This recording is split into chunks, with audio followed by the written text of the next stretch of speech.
You won't find an easy peace, David. You will ride this fear, a relentless phantom, precisely as I have ridden the gnawing agony of your betrayal. Let us bear witness if your meticulously constructed lies possess the fragile wings to escape the inevitable tempest. The night's profound silence was abruptly fractured, not by a physical sound, but by the stark, digital urgency of a text message. Liam Vance's phone vibrated against the polished surface of his bedside table, its discreet tremor echoing the chilling warning of a rattlesnake stirring from its slumber. Suspicious activity detected on account ending $4,721. Withdrawal $14,500 at ATM location, Pacific Drive, Silverwood, California. Reply: yes, to confirm this was you. Liam's eyes, which had been softly closed moments before, snapped wide open, instantly alert. The cold light of the digital clock indicated the transaction had occurred some 40 minutes prior. Beside him, the space where his wife, Serena, usually lay was conspicuously empty, the sheets on her side of the bed untouched, radiating an unsettling chill. A prickle of unease, sharp and immediate, began to spread through him. He reached for his phone again, quickly accessing the vehicle application for Serena's electric car. The GPS showed her Tesla parked somewhere in Green Valley, a significant distance, a solid 30 minutes, from Silverwood and at least 45 minutes from their sprawling Ocean View Shores residence. Something, indeed, was profoundly amiss. This wasn't their primary financial conduit. This was the ghost account, the one they had painstakingly established in the chaotic aftermath of the Cedarwood blaze, when urgent cash had been a dire necessity amidst frustrating insurance delays. It was the account, containing just over $200,000, that they had solemnly promised each other would be reserved exclusively for genuine family emergencies. The one they had tacitly agreed never to speak of, a silent understanding broken now by a mysterious $14,500 withdrawal in the dead of night. Liam carefully slid out of bed, each movement deliberately slow and quiet, mindful not to disturb the fragile peace of their sleeping household. He moved through the hushed hallway, past the children's rooms. Chloe's door was a vibrant canvas adorned with stickers from her gymnastics triumphs, while Leo's boasted a meticulously hand-painted rocket ship, a testament to his boundless imagination. Both were fast asleep, nestled deeply in the sanctuary of their dreams, safe and blissfully innocent. In his home office, Liam powered on his laptop and logged into their mobile carrier's family account. A perk of their shared plan was access to location data for all devices. The blinking green on the map displayed Serena's phone at an address in Crestview Hills, definitively not Silverwood, nor Green Valley. A cold knot tightened in his stomach. He cross-referenced the coordinates with public property records. The stately residence belonged to Dr. David Atherton. Liam's jaw clenched, a muscle working furiously. Dr. Atherton, the renowned celebrity plastic surgeon whom Serena's public relations firm represented. The very man who had painstakingly performed Chloe's reconstructive stitches 2 years ago after a bicycle accident. The man who had shared meals at their family table on at least a dozen occasions, always arriving with exquisite wines and captivating anecdotes about his famous clientele. Liam did not dial. He did not compose a text message. Instead, he took a slow, deliberate sip from the cold coffee that had been forgotten on his desk and began, with the quiet precision of a seasoned operative, to unravel the threads of the burgeoning mystery. By the first gray light of dawn, his plan had already begun to solidify. He had arranged for an overnight delivery of a sophisticated magnetic GPS tracker, leveraged an old military contact, a former comrade who owed him a significant favor. to surreptitiously subpoena Serena's private phone records and initiated the strategic movement of various financial assets. Not every penny, but enough to create a decisive strategic advantage. When Serena eventually returned home, as the first rays of morning light filtered through the windows, she appeared at the doorstep looking utterly exhausted. Yet her composure was unervingly perfect, still clad in yesterday's business attire. Liam met her with a freshly brewed cup of coffee and a gentle, almost perfunctory, kiss on her cheek. "Emergency client situation," she murmured, her gaze pointedly avoiding his. Apparently, some prominent actress had suffered an adverse reaction to cosmetic fillers. Dr. Atherton had required immediate media management. Liam nodded slowly, sliding a plate laden with pancakes toward Chloe. It must have been quite serious then. Life and death in the glittering world of entertainment. Serena offered a short, brittle laugh, devoid of genuine amusement.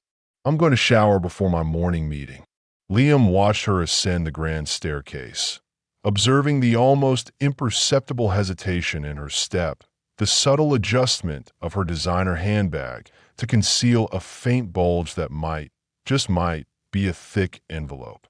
He then turned back to his children, a placid smile masking the tempest brewing within. "Who wants extra chocolate chips?" 3 nights later, the discreet GPS tracker arrived.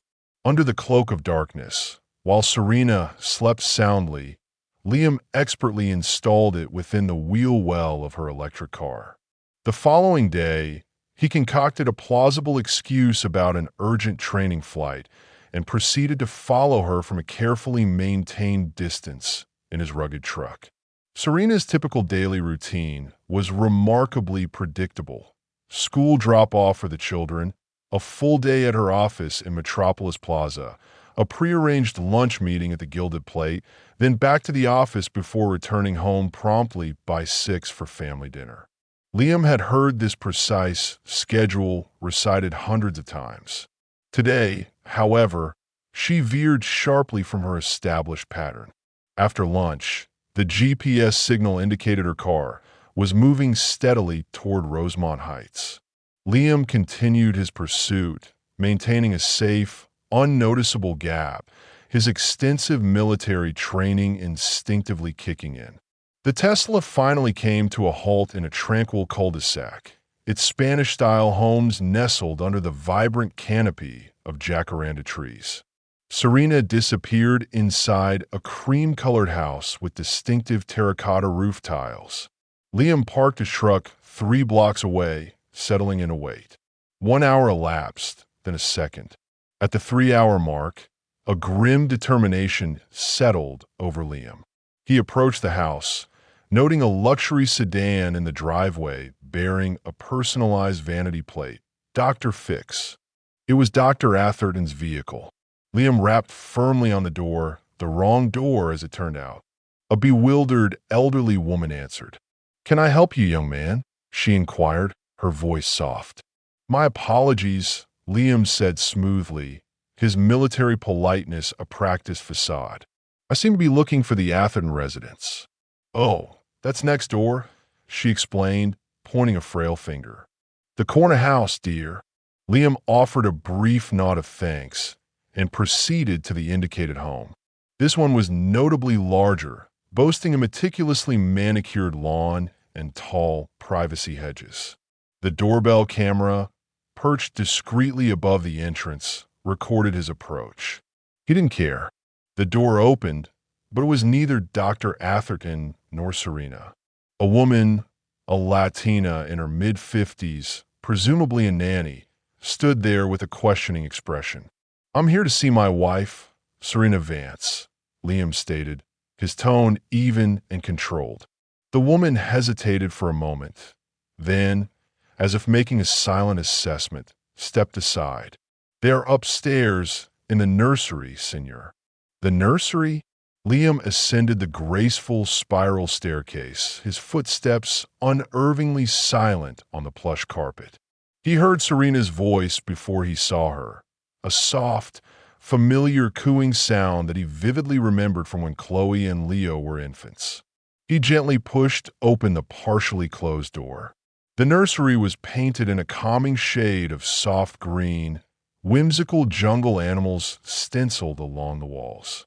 In the very center of the room, Serena sat in a rocking chair, cradling a newborn in her arms, a baby no more than 2 months old, with warm caramel skin and a thick cap of tight black curls. Serena was nursing the child with an instinctive, practiced ease that twisted a sharp knot in Liam's gut. Dr. Atherton stood by the window, his back to the door, speaking quietly on his phone. Neither of them noticed Liam at first. Then, slowly, Serena looked up. Their eyes met across the tranquil room. A bottle of expressed milk nearly slipped from her trembling hands. The baby, sensing the sudden shift in her mother's demeanor, squirmed lightly. "Liam," she whispered, her face draining of all color, her voice barely audible. Dr. Atherton turned, his phone still pressed to his ear. "I'll call you back," he said abruptly, ending the call with a curt motion. Liam said nothing. He simply looked at his wife, a woman of the same fair complexion as himself, holding a clearly biracial infant that could not, by any stretch of genetic possibility, be his. He then looked at Dr. David Atherton, a man he had implicitly trusted with his daughter's precious face and his wife's burgeoning career, a man who had clinked glasses with him during countless backyard barbecues. And then Liam did the truly unexpected. He smiled. He walked deliberately over to Serena, bent down with an unsettling gentleness, and pressed a soft kiss to her forehead. "I'll see you at home," he said, his voice surprisingly soft, devoid of any discernible emotion. "Don't forget Chloe has her recital tonight." Then he walked out, ignoring Serena's strangled, desperate attempt to call his name, ignoring Dr. Atherton's tentative step forward. In the isolated cocoon of his truck, Liam finally allowed his hands to tremble uncontrollably. He gripped the steering wheel with such ferocity that his knuckles turned a stark, bloodless white, taking deep, measured breaths in the precise manner he had been trained to do when his helicopter had been caught in a relentless crossfire over the treacherous Zagros sector. That night, after Chloe and Leo were safely tucked into their beds, after he had watched Chloe's piano recital with an appropriate, yet deeply hollow, display of paternal pride, after he had patiently helped Leo with his challenging dinosaur homework, after he had sat across from Serena at dinner while she aimlessly pushed food around her plate, Liam locked himself away in his home office. He meticulously drafted an email to his trusted attorney, Marcus Thorne. The subject line was stark, yet ominously clear: "Get the fireworks ready." Then, with the methodical precision of a military campaign strategist, he began the systematic transfer of assets, backdating critical documents, and setting up a series of automated messages designed to be delivered at specific strategic times. He worked tirelessly until the first hint of dawn, fueled by an endless supply of black coffee and the ingrained discipline of 18 years of military service. When Serena finally crept into the house, as the first golden light of morning kissed the horizon, having spent another night away, Liam was already in the kitchen, calmly making pancakes once more. "Good morning," he said pleasantly, his voice betraying absolutely nothing. "I thought we'd take the kids to the beach today. Perfect weather for it." Serena stared at him, a complex cocktail of confusion and raw fear warring for dominance across her features. "Liam, we need to talk about what happened." He cut her off smoothly, his placid smile never wavering. Family day first. The beach day unfolded like a perfectly staged tableau from a family album. Liam built towering sandcastles with Leo, his hands steady and patient. He helped Chloe practice her cartwheels, offering gentle encouragement. He even rubbed sunscreen onto Serena's shoulders with tender hands that, to anyone observing, revealed nothing of the devastating knowledge he possessed. He captured dozens of photographs on his phone, each image a deceptive piece of evidence of an idyllic normalcy, a meticulously documented record of the last peaceful day before the war irrevocably began. 2 weeks slowly drifted by, a period during which Liam maintained his intricate facade of normalcy with almost military precision. Each morning brought the aroma of pancakes. Each evening, a seemingly harmonious family dinner. Nothing in his composed demeanor, his unwavering gaze, betrayed the profound knowledge he carried or the calculated storm that was rapidly approaching. Serena, meanwhile, grew visibly more agitated, her phone clutched like a vital lifeline. Her excuses for late nights and early mornings became increasingly elaborate, more frantic. Twice more, the GPS tracker indicated visits to the Crestview Hills residence. Each time, Liam said nothing, merely observed, recorded, and planned. The annual Grandview Heights Academy Spring Gala was the undisputed social event of the semester, a glittering affair eagerly anticipated by the community's elite.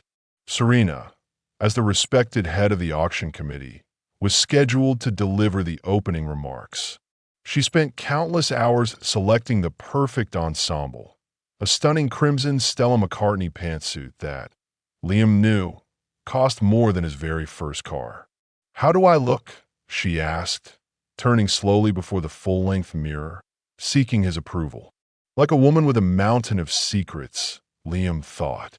"Beautiful," he said instead, adjusting his tie with a meticulous flourish. They arrived separately, Serena arriving early to meticulously oversee the final setup. Liam, accompanied by the children, entered just as the elaborate event began. The school gymnasium had been utterly transformed by elegant white drapes and thousands of twinkling lights, creating an atmosphere of sophisticated festivity. Silicon Valley tech moguls mingled effortlessly with influential Hollywood producers and the highly sought-after surgeons, like Dr. Atherton, who catered to their every whim. Liam spotted him across the vast room. His tan was impossibly perfect, his teeth gleamed, and his luxury watch glinted with arrogant confidence. David had brought his wife, Bethany, a former Miss Argentina who meticulously managed his public image and social media presence. She looked stunning, a porcelain doll, but her eyes held a vacant quality. Liam wondered briefly if she knew the truth. Serena ascended the makeshift stage at precisely the prearranged moment, tapping the microphone with her immaculately manicured nails. "Good evening, everyone. Welcome to our annual fund, the Future Gala." Liam checked his watch, then offered a subtle nod to a man standing near the service entrance. Brandon Hayes, a former Naval SEAL turned shrewd private investigator, entered carrying a thick manila envelope.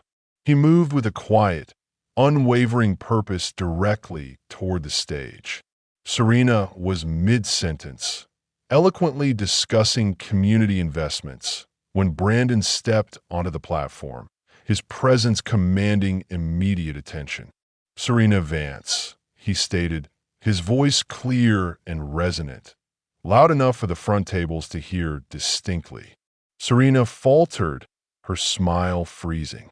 "I'm in the middle of Serena Catherine Vance," Brandon repeated, his tone more formal, more authoritative.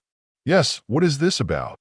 Irritation, sharp and undisguised, colored her voice. Brandon simply handed her the envelope, his expression impassive. "You've been served with divorce papers. Have a nice evening."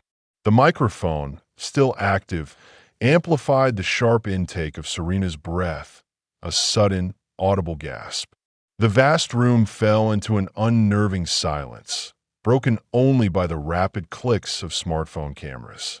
Phones were already raised, recording the unfolding drama.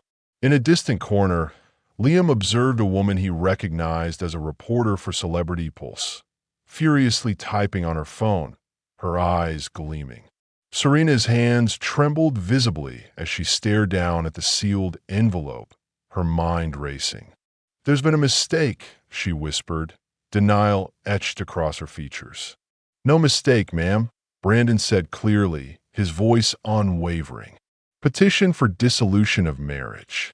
Liam Andrew Vance versus Serena Catherine Vance, citing irreconcilable differences and adultery." He then turned, his task complete, and walked calmly away.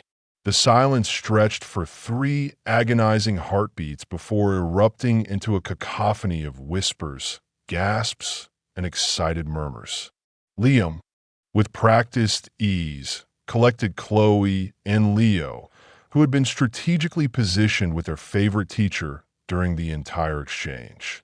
"Time to go, kiddos," he said cheerfully, his tone incongruously light. "Pizza night." "But Mommy's speech," Chloe began, her brow furrowed in confusion. "Mommy has some grown-up business to take care of," Liam explained, gently guiding them toward the exit. "She'll be home later." In a vast parking lot, Serena, her high heels clacking frantically against the asphalt, finally caught up to them. "Liam, what the heck was that?" Liam opened the truck door for the children. "Pizza toppings?" he asked them, deliberately ignoring her question. "Pepperoni," Leo shouted excitedly.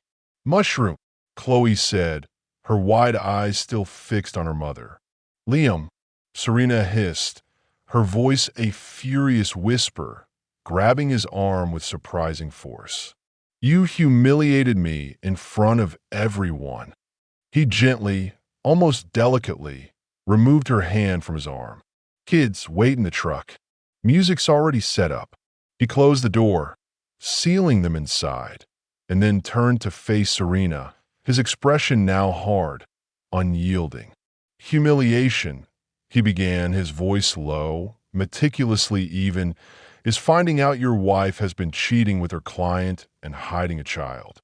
Humiliation is discovering your entire life is a meticulously constructed edifice built upon a foundation of lies." "You don't understand," she pleaded, her voice cracking. "Oh, I understand perfectly," Liam countered, a faint, chilling smile playing on his lips. "The baby isn't even David's, is it?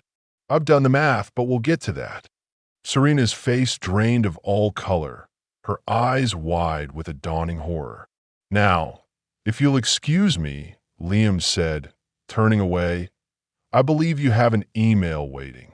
As he drove the children home, Serena's phone pinged with an anonymous email. Attached was crystal-clear drone footage, meticulously dated and time-stamped, showing her entering Dr. Atherton's house through the rear patio doors on multiple occasions. The same military-grade drone Liam had been utilizing for search and rescue training flights over the treacherous Sierra Madre peaks. Beneath the damning video was a simple, stark message. "This is going to Celebrity Pulse tomorrow, unless $100,000 is wired to the following account." Liam knew, with absolute certainty, that she would assume it originated from someone within the Atherton household, perhaps the discreet nanny or the taciturn gardener. She would never, in her wildest imaginings, suspect her own husband, a man who had always been straightforward to a fault. It was the crucial first layer of his elaborate plan, to sow deep seeds of suspicion between them, watching them unravel each other. That night, when Serena finally returned home, her face blotchy from hours of weeping, her voice hoarse from screaming at Dr. Atherton on the phone, she found Liam in the master bedroom, calmly packing her clothes into a suitcase. "What are you doing?" she demanded, her voice rising in a desperate crescendo. "Helping you move into the Indigo suite," he replied, without looking up from his methodical folding. "I assume you'll want to stay there until custody arrangements are formalized. For the children's sake." "Liam, please," she begged, her voice thick with emotion. We need to talk about this. About what? He asked, finally looking up from his systematic task, his expression unreadable. About the baby? About the substantial sum of money you pilfered from our emergency fund? About the undeniable fact that you've been lying to me for how long exactly? Before or after Leo was born. Serena crumpled onto the edge of the bed, her shoulders shaking with silent sobs. It's not what you think. It never is, Liam replied, his voice flat, devoid of sympathy. Oh, by the way, your jewelry safe combination has been changed. Security precaution. My jewelry, she repeated, suddenly alert, a flicker of panic in her eyes. Why would you?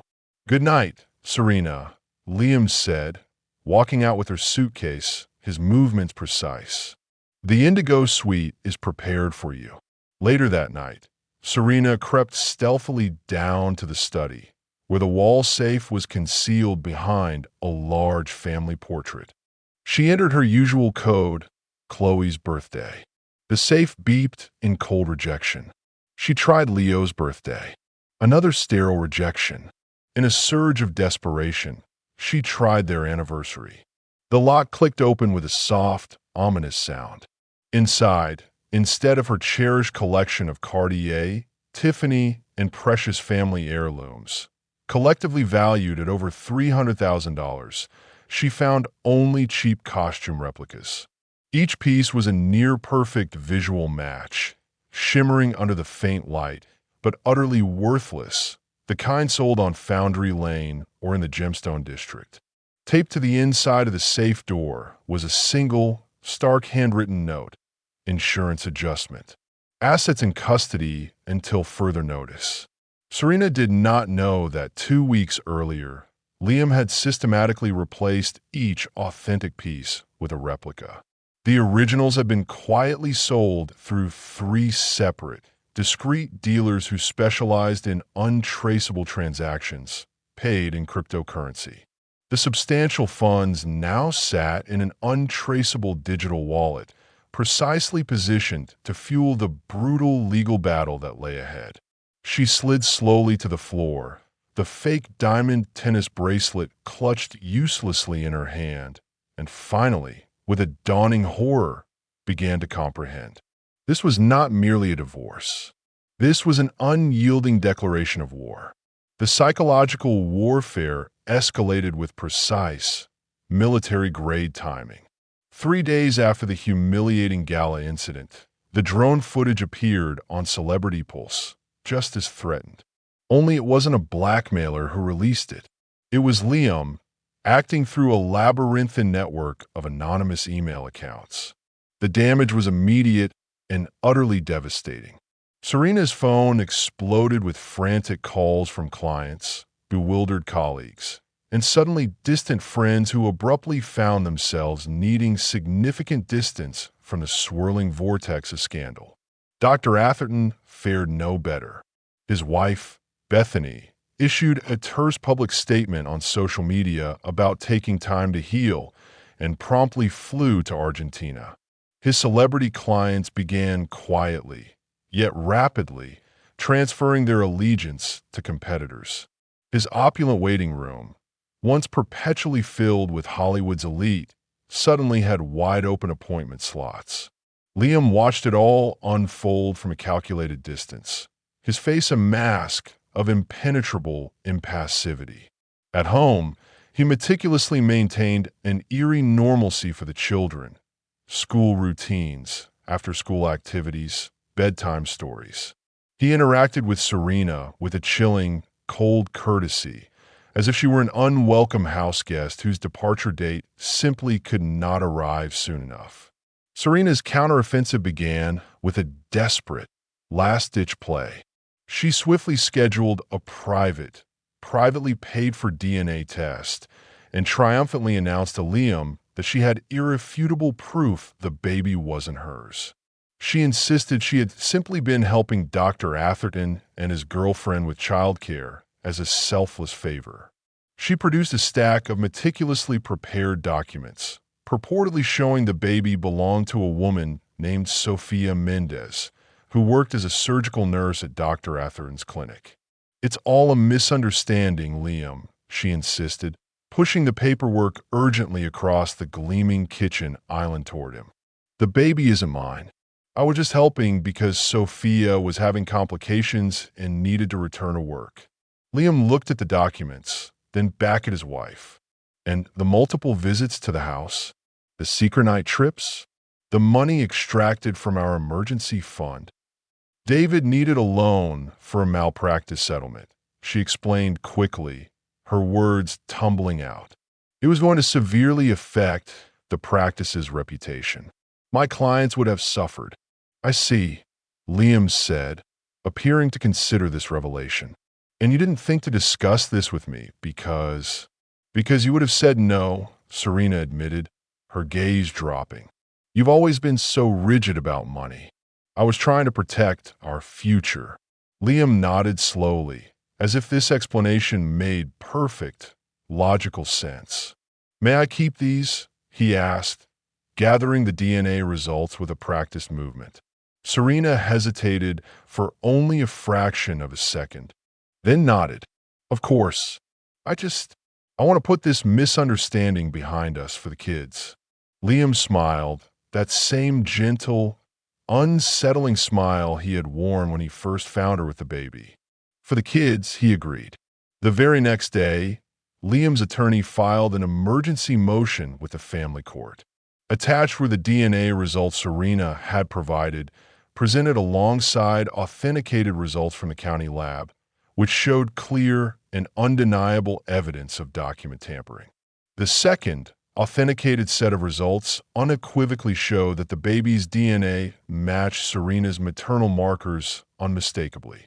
Additionally, the motion included confidential hospital records obtained through Liam's still active military contacts, showing that Serena had given birth at Pinnacle Health Medical Center under the pseudonym Alice Croft approximately 8 weeks earlier. The records, it was revealed, had been improperly accessed and altered using Dr. Atherton's medical credentials, a severe federal offense. The judge, presented with this overwhelming evidence, ordered a criminal inquiry on the spot. That evening, Serena returned home to find her access cards to the house deactivated, rendering them useless. Liam met her calmly at the front door. "Criminal fraud is a serious offense," he stated quietly, his voice carrying an icy edge. "Tampering with medical records is doubly so.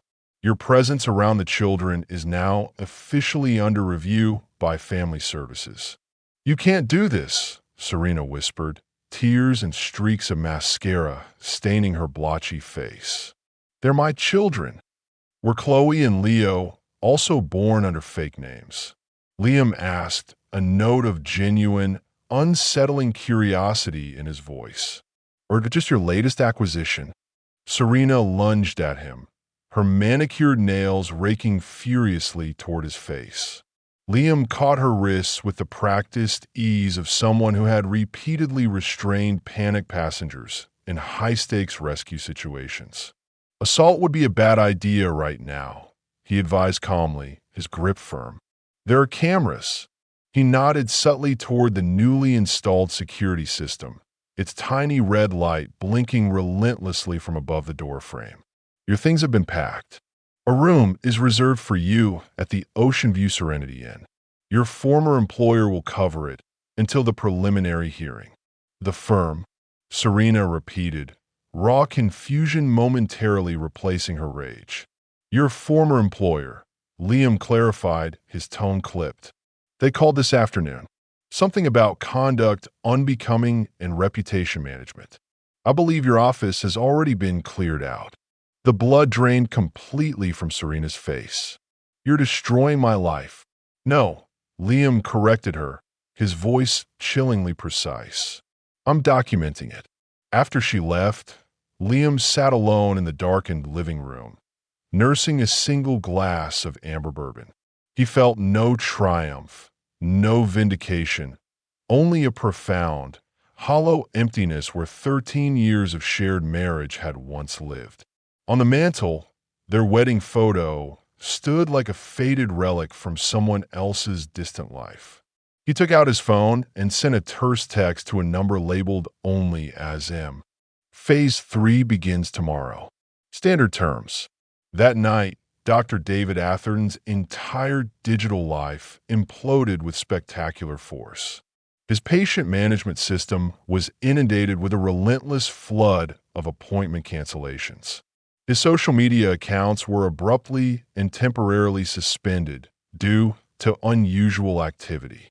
His email inbox groaned under the weight of dozens of angry messages from patients demanding immediate refunds and threatening comprehensive lawsuits.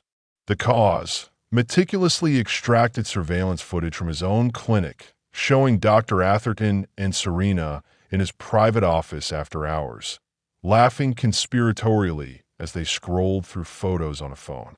Serena's voice was crystal clear, undeniably audible. He's so clueless.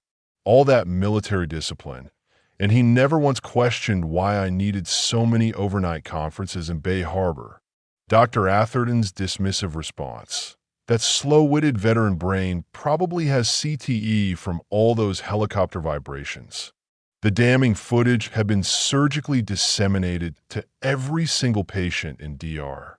Atherton's vast database, every media outlet that covered celebrity plastic surgery, and every single medical board member in California. Liam hadn't recorded it himself. He had paid him, a former signals intelligence specialist from his elite unit, to expertly extract it from Dr. Atherton's own supposedly secure security system.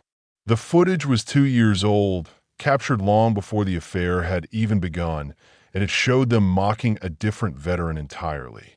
But context, as Liam well knew, was always the first casualty in information warfare.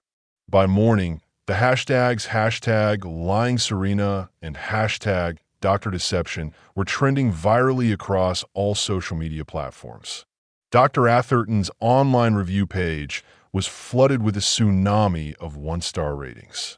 The California Medical Board publicly announced an immediate and comprehensive review of his practice. The public collapse was spectacular, utterly humiliating, but Liam took no discernible pleasure in watching it. He was already coldly focused on the next, inevitable phase. The preliminary divorce hearing was scheduled for a Tuesday morning in the Metro Central Courthouse. Liam arrived early, impeccably dressed in a conservative Navy suit, his military posture rigid and flawless. His attorney, Marcus Thorne, a former JAG officer renowned for his ruthless efficiency, stood quietly beside him, meticulously reviewing stacks of documents. "Are you absolutely certain about submitting the full prenuptial agreement?" Marcus asked quietly, his brow furrowed. "Some of these clauses are unusual." "Submit everything," Liam confirmed, his voice devoid of hesitation. "Let's see what sticks." Serena arrived moments later with her attorney, Vivian Sterling, a well-known divorce lawyer to the stars, who projected an aura of polished ferocity. Serena looked utterly exhausted but radiated a brittle defiance in a modest gray dress, her hair pulled back severely from her face. She pointedly avoided Liam's gaze. The hearing commenced routinely enough. Judge Eleanor Albright, a no-nonsense veteran of the family court system, meticulously reviewed the initial filings. "I see we have allegations of adultery, financial misconduct, and..." She peered over her reading glasses, her gaze piercing, "identity fraud and medical record tampering." "These are serious accusations, Mr. Thorne." "Yes, Your Honor," Marcus replied, his voice firm and unwavering. "We have extensive documentation supporting all claims." "So noted," the judge said, making a precise notation. "Ms. Sterling, I understand your client contests the validity of the prenuptial agreement." Vivian Sterling rose smoothly. "Yes, Your Honor." Ms. Vance has no recollection whatsoever of signing the addendum dated March of 2 years ago, which contains the punitive clauses regarding infidelity and hidden assets. Yet, her signature appears prominently on the document. Judge Albright observed, her tone dry. "We believe it may have been forged or obtained under duress," Sterling countered, her voice confident. Liam maintained a perfectly neutral expression. The March addendum was, in fact, a fabrication, a masterful one, expertly created by a document specialist who owed Liam a significant favor for his covert role in extracting his family from Kandahar during the chaotic withdrawal. The original prenup, signed years before their marriage, contained no such clauses. But Liam had shrewdly calculated that Serena, in her distraction and self-absorption, wouldn't remember precisely what she had or hadn't signed over the years. The falsified addendum served a dual purpose. It strategically created reasonable doubt about her overall credibility while simultaneously trapping her in an inescapable bind. If she brazenly claimed it was forged, it would inevitably open the floodgates to questioning the authenticity of her provided DNA test results and tampered medical records. "Your Honor," Marcus interjected smoothly, seizing the advantage, "we possess the notarized original, complete with witness signatures, including Ms. Vance's mother, who is prepared to testify." Liam had, of course, never spoken to Serena's mother about this. The witness signature was yet another calculated fabrication. But Eleanor Pierce, Serena's mother, was residing in an assisted living facility, suffering from advancing dementia, a fact Serena had meticulously hidden from her social circle. She would neither confirm nor deny anything. Serena whispered frantically to her attorney, whose expression grew increasingly troubled, a faint sheen of perspiration appearing on her forehead.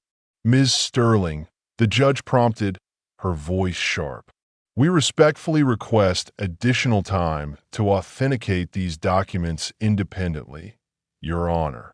"Granted," Judge Albright said, making another note. 2 weeks. "Now, regarding temporary custody arrangements." "Your Honor," Marcus cut in smoothly, seizing the momentum, "we have grave concerns about Ms. Vance's current stability and her truthfulness, concerns that directly impact the safety and well-being of the minor children." What followed was a methodical, clinical presentation of damning evidence. The altered medical records, the hidden bank transactions, and, most damagingly, heart-wrenching footage from the children's discreet nanny cam showing Serena instructing Chloe to keep secrets from Daddy about where Mommy frequently went. By the devastating conclusion of the hearing, Serena's face was ashen, drained of all life.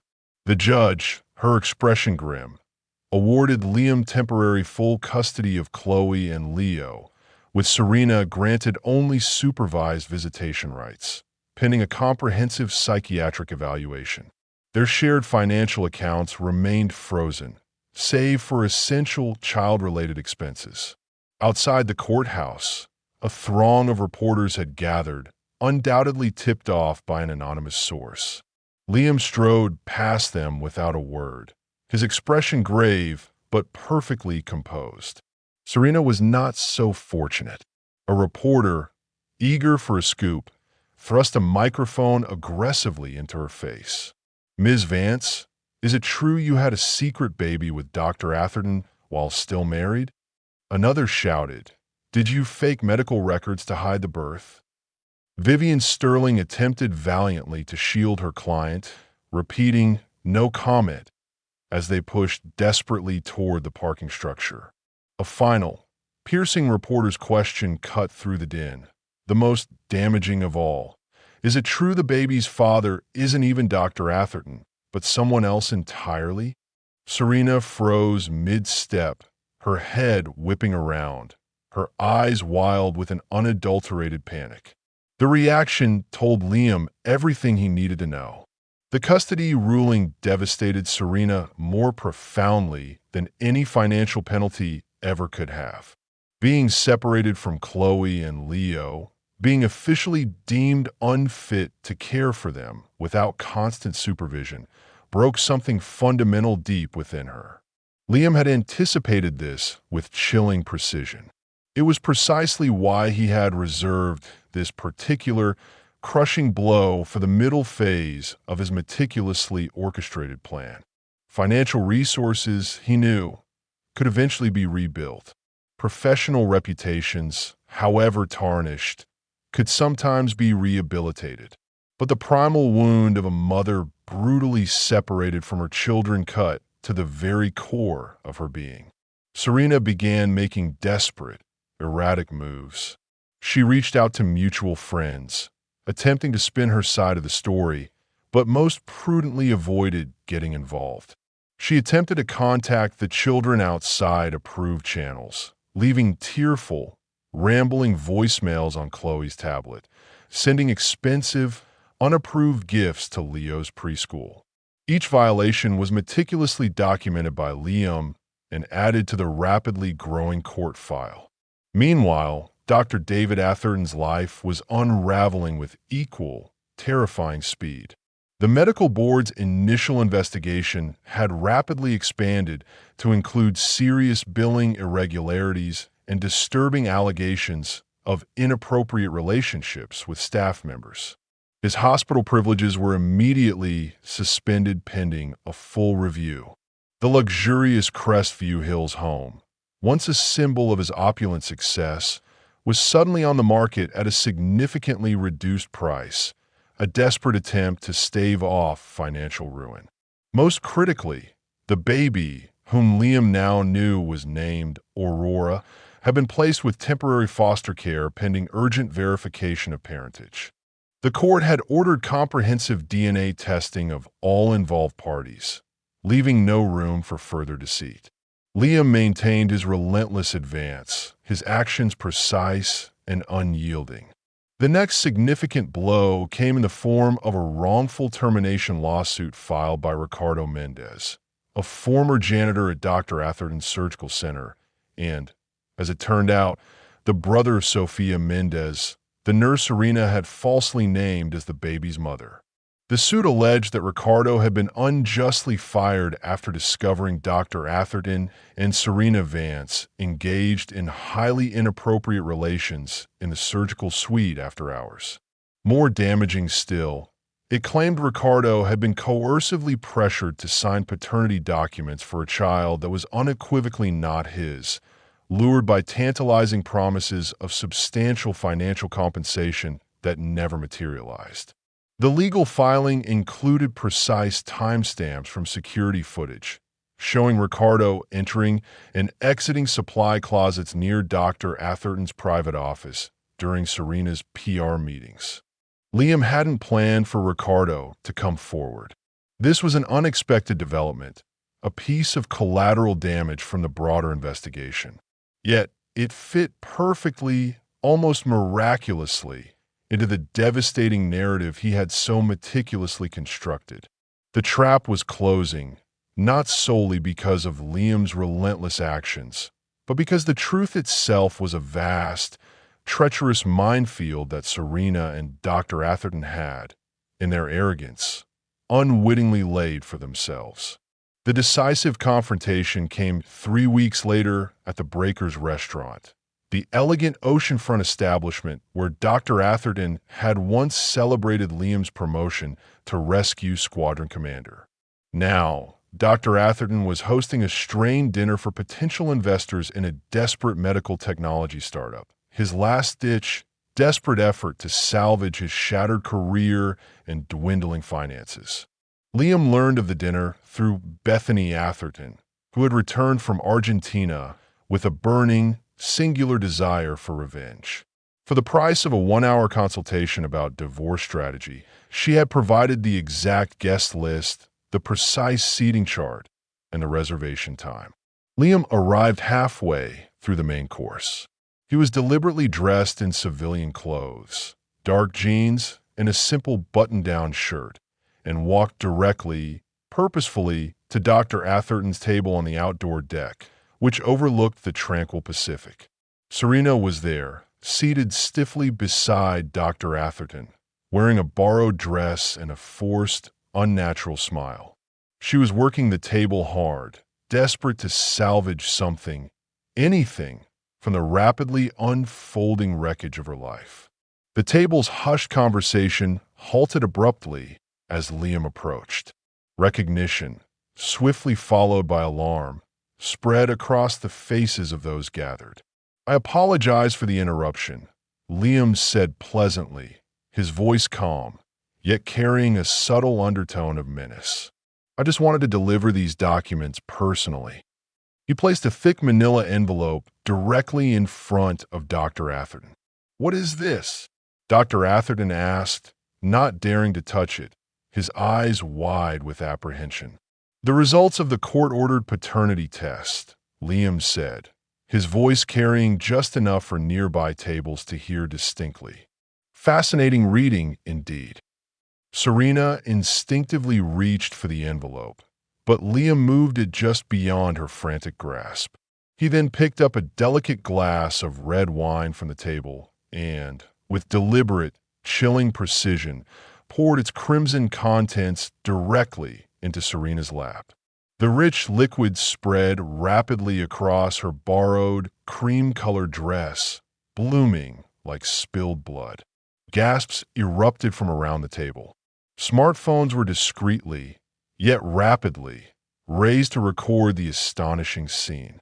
Liam leaned down between Dr. Atherton and Serena, his voice now a low, chilling whisper that only they could possibly hear.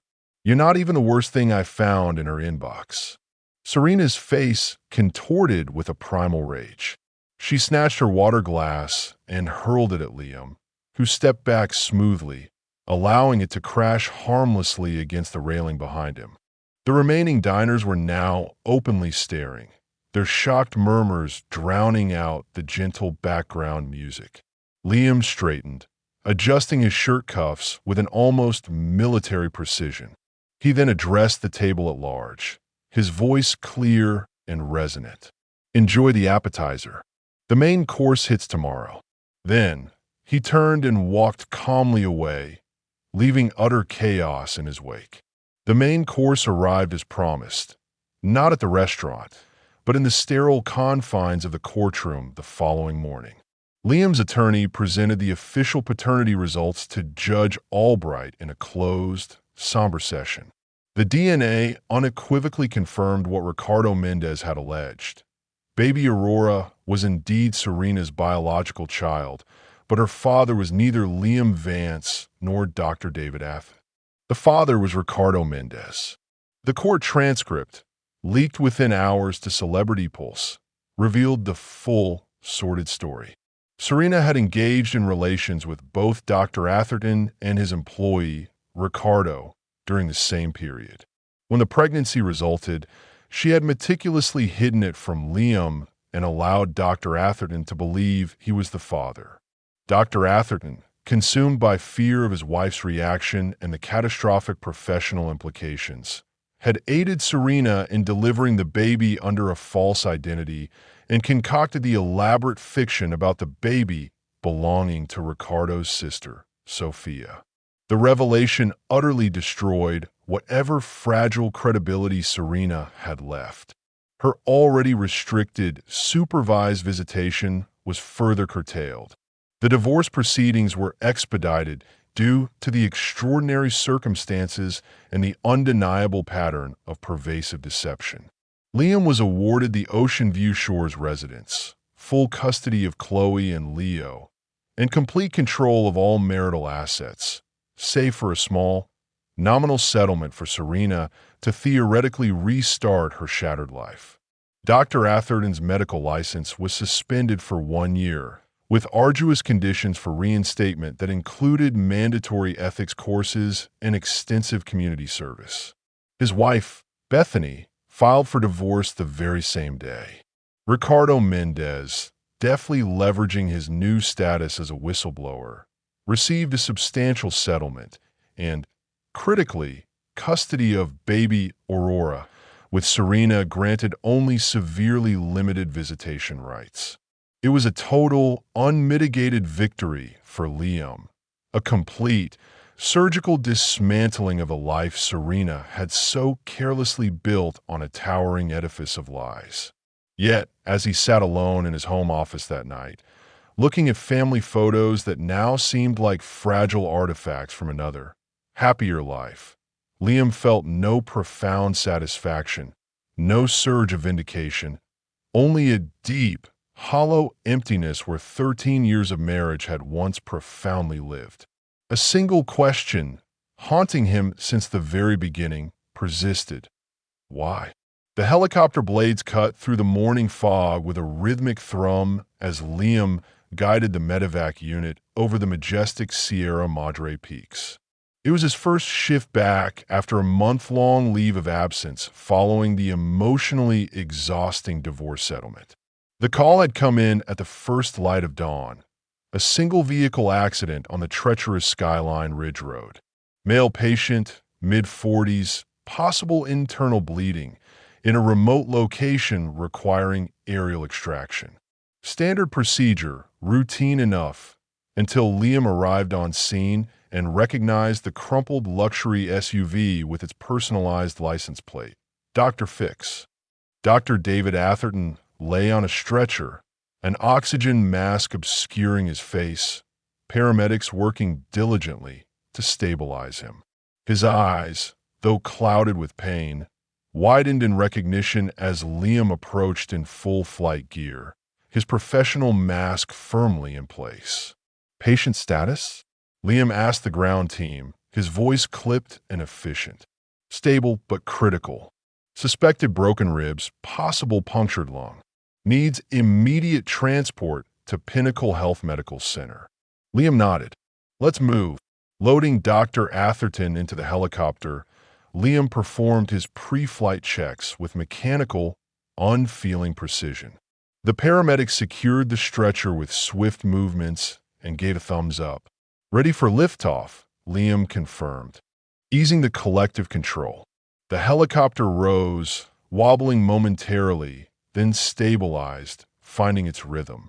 Through the headset, Liam could distinctly hear Dr. Atherton's labored, shallow breathing. As they cleared the mountain ridge, Liam spoke for the first time directly to his strapped-in passenger. Rough morning, David. There was a prolonged pause, then Dr. Atherton's strained voice, muffled by the oxygen mask. Just get me to the hospital, Vance. Absolutely, Liam replied, his tone chillingly calm as he subtly adjusted their course. Interesting place for an accident. Not many people take that particular curve at 80 miles per hour in this kind of dense fog. Dr. Atherton said nothing, his breathing growing more ragged. You ever wonder? Liam continued conversationally, his voice unervingly casual. How many wrecks are really just accidents? The helicopter suddenly dipped sharply, causing Dr. Atherton to cry out in agony as his injured body shifted violently against the restraints. Liam corrected smoothly, the aircraft instantly stabilizing. Turbulence, Liam explained, his voice perfectly level. Common in these canyons. Dr. Atherton's breathing had accelerated, the heart monitor beside him showing dangerously elevated rates. What the heck are you doing? He gasped, terror now clear in his voice. Flying you to medical care, Liam answered calmly. That's my job. Another sudden, gut-wrenching drop, another seamless correction. The paramedic glanced at Liam with a flicker of concern, but wisely said nothing. You know, Liam continued, his voice eerily calm in the headset, as if discussing the weather. When I was shot down in Afghanistan, I had 7 minutes of free fall before the backup systems finally engaged. 7 minutes thinking about my wife, my daughter. Chloe was only 2 then, thinking I'd never see them again. The helicopter veered sharply to the right, then abruptly to the left. Warning lights flashed momentarily on the console, then extinguished. Sorry about that, Liam said, his voice still placid. Mechanical issues. Nothing to worry about. Dr. Atherton's eyes were wide with pure terror now, fixed on Liam's reflection in the cockpit mirror. The paramedic was frantically checking the doctor's vitals, visibly alarmed by the spiking heart rate. "Some days," Liam went on, his voice almost philosophical. "These old birds just don't want to stay in the air, especially when they're carrying extra weight. Moral weight, you might say." "Please," Dr. Atherton whispered, his voice a hoarse plea. "I am sorry. It was a mistake." "A mistake," Liam repeated thoughtfully, the word hanging in the air. "One mistake I could perhaps understand. We all make those. But you made hundreds of deliberate choices, David. Each time you saw my face across a dinner table. Each time you held my children on your lap at our pool parties. Each time you stood inside my home and lied to me." The helicopter dipped again, this time far more severely. Alarms blared deafeningly for a brief, terrifying moment before Liam expertly silenced them. "Sir," the paramedic interjected, his voice strained. "We need to stabilize our flight, or I'll have to report this." "Technical malfunction," Liam cut him off, his voice firm. "Happens sometimes. Don't worry." To Dr. Atherton, who lay trembling uncontrollably on the stretcher, Liam said quietly, his voice carrying a chilling intimacy. "I could end it all right now. One mechanical failure, a tragic accident. Pilot and patient lost. It happens all the time." Dr. Atherton's eyes locked with Liam's in the rearview mirror. There was something beyond mere fear there now, a broken, dawning recognition of the abyss. "But I won't," Liam continued, his voice unwavering. "Because unlike you, David, I took oaths I intend to keep, to protect, to serve, to do no harm." The helicopter stabilized, all warning lights extinguished. Liam adjusted their course directly toward Pinnacle Health Medical Center, flying with textbook perfection now. "You destroyed my marriage, tried to take my children, and laughed about my slow veteran brain while doing it," Liam said, his voice professionally detached. "But I won't destroy you. That privilege, you've handled all on your own." The rest of the flight passed in absolute silence. When they landed on the hospital helipad, Liam performed a flawless touchdown. Medical staff rushed out to receive the patient. As they carefully unloaded Dr. Atherton, Liam leaned in one last time. "For what it's worth," he murmured, his voice barely audible, "I could have done much worse."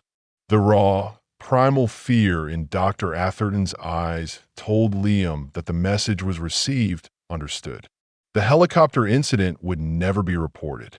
The doctor had seen the abyss and fully understood how terrifyingly close he had come to falling into its depths. 1 month later, Liam received a text message from an unknown number. "Need to talk. Tonight. The beach behind your house." He recognized Serena's distinctive writing style immediately. After putting Chloe and Leo to bed, with a trusted babysitter on standby, he walked down the private staircase to the shoreline. Serena sat on a piece of driftwood, staring out at the rhythmic waves, her silhouette outlined against the moonlit ocean. She wore jeans and an oversized sweater, a stark contrast to her usual polished appearance. Her hair had grown out, the expensive highlights faded to her natural brown. "You never actually filed the divorce papers," she said without preamble, her voice low. As Liam approached, he sat beside her, leaving a deliberate space between them. "I wanted to see how far you'd fall before you noticed," he replied, watching the moonlight dance across the water surface. "I noticed immediately," Serena countered, her voice bitter. "I just couldn't understand why you let it go on." "Think of it as an experiment," Liam said, his gaze fixed on the horizon. "How much damage could truly be done without legally severing ties?" "The answer," Serena said, a profound weariness in her voice, "is everything. My career is utterly over. My reputation is in tatters. I live in a cramped studio apartment in Glendale Gardens and see my children twice a month under strict supervision. You did that. Liam corrected her, his voice flat. I just documented it. They sat in silence for several long minutes, the rhythmic crash of the waves filling the vast space between them, a mournful soundtrack. Why did you come here tonight? Liam finally asked, breaking the quietude. Serena reached into her pocket and withdrew a folded piece of paper. Aurora's birth certificate, she said, her voice trembling slightly. The real one, not the fake. I thought you should finally see it. Liam took the document, unfolding it carefully. Under father, the name listed wasn't Ricardo Mendez. It was Liam Vance. He looked up sharply, his heart suddenly hammering in his chest. What is this? The truth, Serena said quietly, her voice barely a whisper. Aurora is your daughter. Liam stared at her, the profound implications cascading through his mind, a tidal wave of revelations. The DNA test was manipulated, Serena finished, her voice breaking. By David.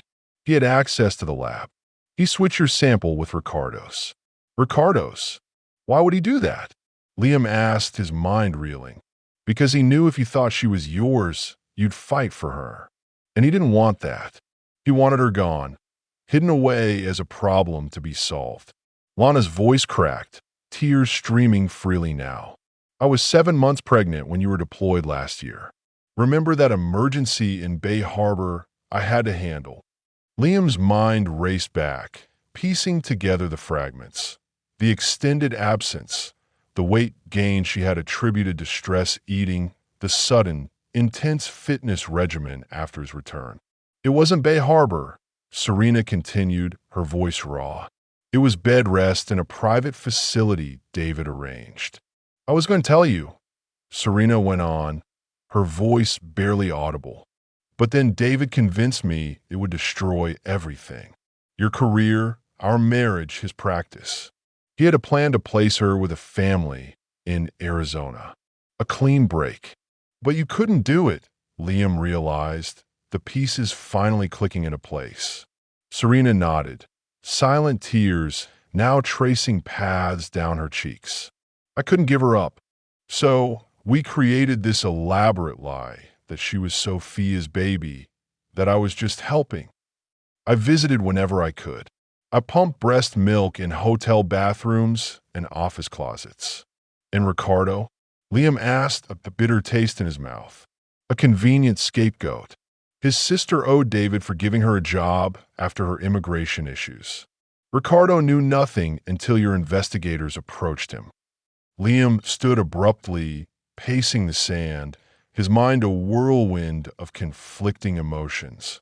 Why tell me this now? After everything you've put me through? Because she deserves to know her father, Serena said simply, her gaze meeting his, clear and unblinking. And because, as much as I've lost, I'm tired of living with lies. Serena stood, brushing sand from her jeans. I filed a motion for new DNA testing, supervised by the court. No intermediaries. If I'm lying, I'll lose what little visitation I have left with Chloe and Leo. She held his gaze, an uncharacteristic vulnerability in her eyes. I wouldn't risk that, Liam. She turned to leave, then paused, her voice softer. For what it's worth, she has your eyes. Exactly your eyes. Liam watched her climb back up the beach stairs and disappear into the night. He remained by the water's edge, the birth certificate clutched tightly in his hand as the tide gradually rose around his feet, cold and indifferent. The courthouse was notably quieter this time. No throngs of reporters, no curious spectators, just another painful family drama playing out in the sterile confines of the justice system.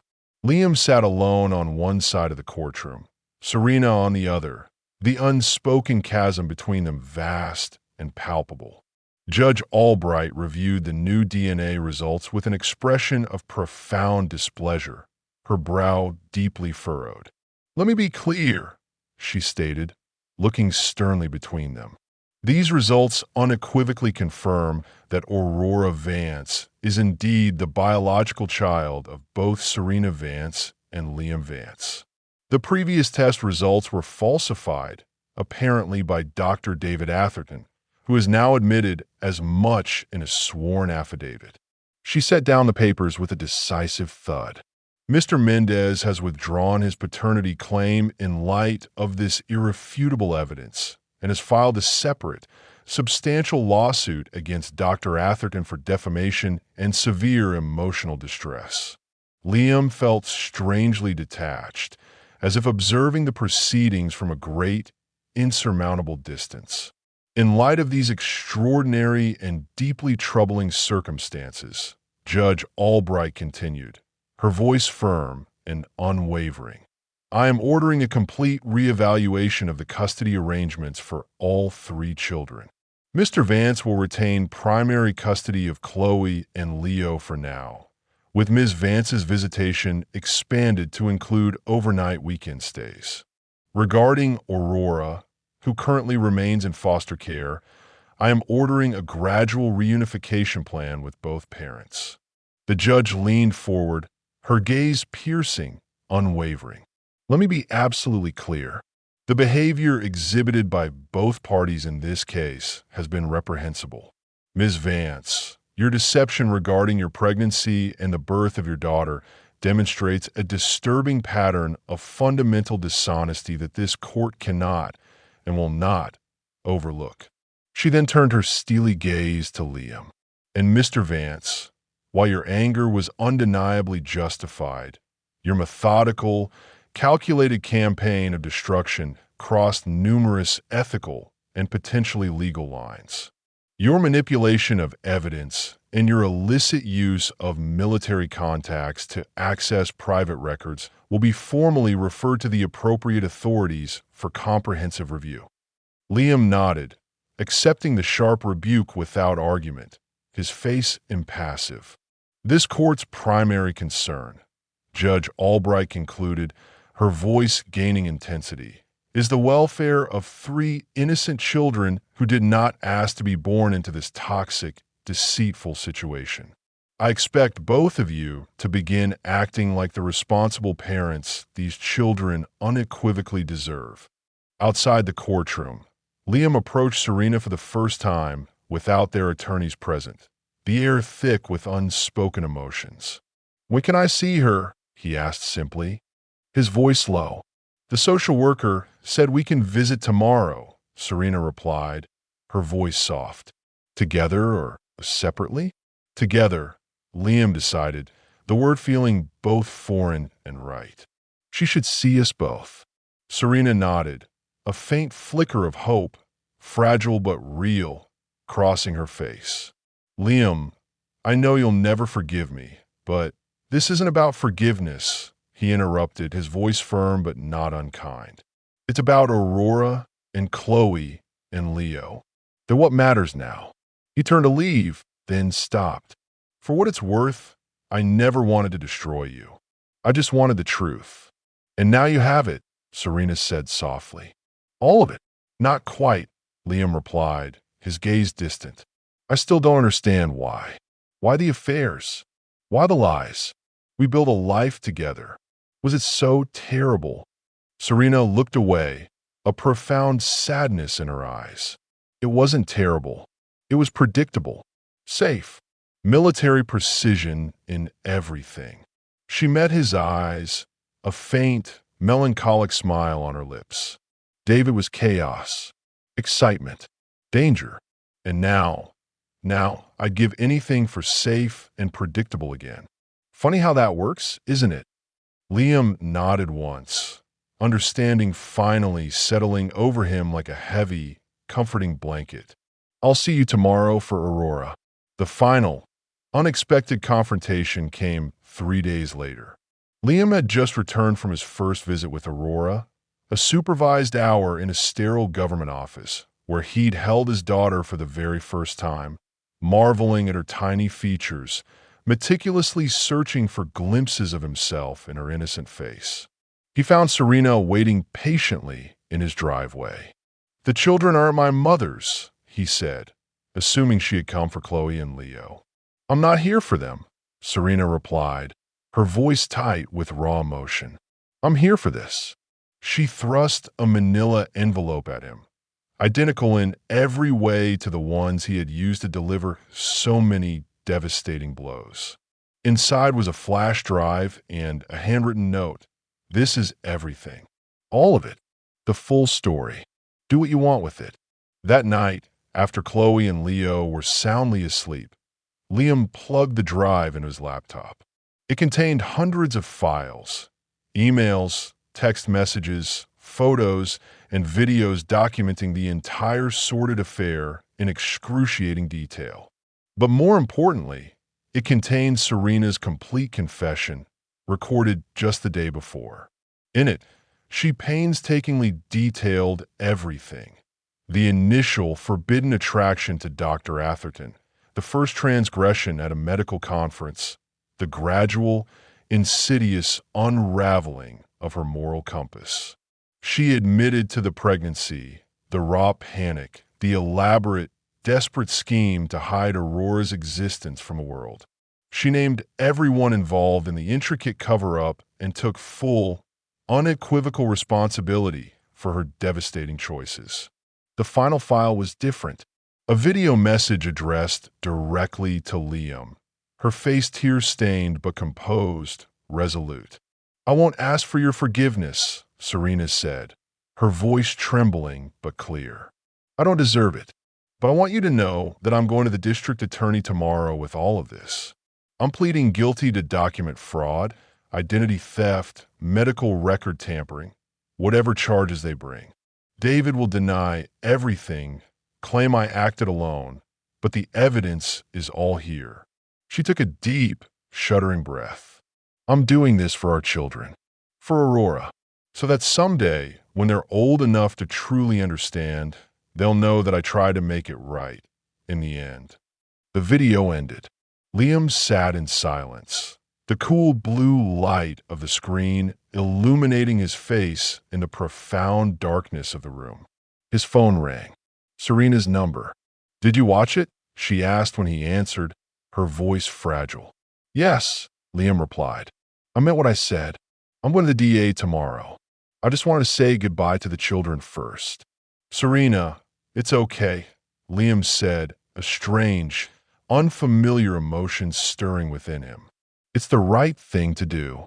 Maybe the first right thing I've done in years," she murmured, resignation heavy in her voice, acceptance finally settling over her. Something profound shifted inside Liam. Not forgiveness, not yet, but perhaps the very first step toward it. "Wait," he said, his voice stronger than he expected. "There's another way." 1 year later, the sprawling Ocean View Shores house had been sold. The substantial proceeds were meticulously split 3 ways, deposited into trust funds for Chloe, Leo, and Aurora. Liam had relocated the family to a spacious ranch-style home in Whispering Pines, far away from the superficial coastal glamour and relentless social pressures of their former life. Serena lived in a small, self-contained guest house on the property, a quiet, almost monastic existence. Her legal consequences had been significantly mitigated by Liam's unexpected and powerful advocacy on her behalf. Instead of prison time, she had received probation, extensive community service, and mandatory therapy sessions. The arrangement wasn't forgiveness, but it was a quiet kind of peace. Dr. David Atherton had not fared as well. His admission of evidence tampering and egregious medical fraud had resulted in the permanent revocation of his medical license and a crushing series of civil judgments that had systematically stripped him of his entire fortune. The last Liam had heard, Dr. Atherton was teaching high school biology in Nevada under a different, unassuming name. On this particular evening, Liam stood on the back porch, watching the sunset paint the distant mountains in breathtaking shades of fiery orange and soft pink. Aurora, now walking confidently and babbling her first joyous words, played happily on a soft blanket in the verdant grass. Chloe patiently helped Leo with his spelling homework at a nearby picnic table. Serena emerged from the guest house, carrying a tray laden with glasses of homemade lemonade. "Beautiful night," she observed softly, maintaining a respectful distance, her gaze fixed on the children. Liam nodded. "The children want to roast marshmallows later. You're welcome to join." "I'd like that," she said, her voice barely a whisper. They stood in companionable silence, watching their children, all three of them, existing purely in the moment, blissfully untouched by the turbulent storm that had so nearly destroyed everything. "Was it worth it?" Serena asked eventually, her voice quiet, reflective. "The revenge, the destruction, all of it." Liam considered the question, watching as Aurora stood on wobbly legs and took a tentative, determined step toward him, her tiny arms outstretched. "It wasn't revenge," he said finally, as he reached down to gently catch Aurora as she tottered directly into his arms, her small body warm and trusting. "It was justice, with a side of showmanship." Serena smiled faintly, a genuine, if fleeting smile. "And now," Liam said, holding his daughter close, looking out at the fading light, "we start over, one day at a time." Behind them, the last vestiges of daylight faded from the sky. Above, the first stars emerged, twinkling like distant promises, and between them, three children laughed, utterly unaware of how close they had come to losing everything, or how hard their parents were now working to build something profoundly new from the ashes of what had so violently burned. Not forgiveness, not yet, but possibility. And for now, that was enough.